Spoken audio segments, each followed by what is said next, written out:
G'day, it's Mark here from Nillumbik Pool and Spa Service. We're on site. This job card, all I've got is that there's a motor blowing a fuse. I don't actually know if it's a spa or a pool or what it is, so I thought this would be a fun one to bring you along on. Also, because the customer is away and told me to come anyway, and he's told me how to break into his house, so I'm not going to show you how to break into his house. I've just got to open his gate, that's all I've got to do. Come and have a look. You can't show the front of his house. Okay, so it's just this bolt we've got to open, which he reckons I can do with a screwdriver, and I think he's right. Nothing like a bit of... Oh, there we go. Nearly. So don't try that at home. Maybe I'm the lock-picking lawyer. Let's go down and find if there's a pool or a spa down here and see what we can do.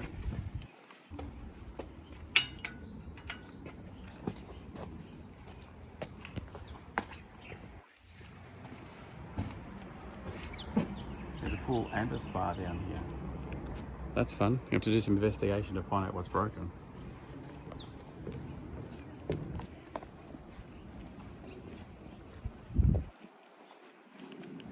Okay, so we found the pool equipment. Here's the filter and pumps. The solar pump here, the secondary one, look at how far that's buried in the red chips and dirt. That's a disaster. You do not ever want to let that, because the moisture will get in the motor or rust it, water will get in there. You've got to dig all that out. You've got to have clearance for the fan so the air can blow through that rear plastic cowl through the fins. So dig all that out so the moisture doesn't get to it and so it doesn't damage the motor. So that's really bad. That looks like that would probably be the one that's flicking the safety switch and shorting, but it's actually the spa. So I've told the customer about that. We'll dig that out for him, but now we're going to go and... So here's the spa. Really suffering. The sides are not doing well at all. They're really buckled and falling to pieces. Down there as well. He's not doing too well at all. But, okay, there's an old SpaNet system. Here's the controller. Normally the control box and a lot of the motors are directly under that, so when you go to pull the spa apart, that's where we start. We'll rip that panel off. Probably have to rip that one off as well, but we'll start there and see what we've got. Okay, so I took the first two screws out, and this is very, very fall aparty. Just coming to bits in bits. So, interesting. Hopefully the equipment underneath is in better condition than the cabinetry.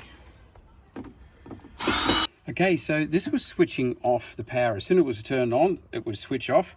First thing I did was undo the circ pump, and it still turned off. So I then undid the heater, and because these SpaNet systems are pretty treacherous, have a look at the heater.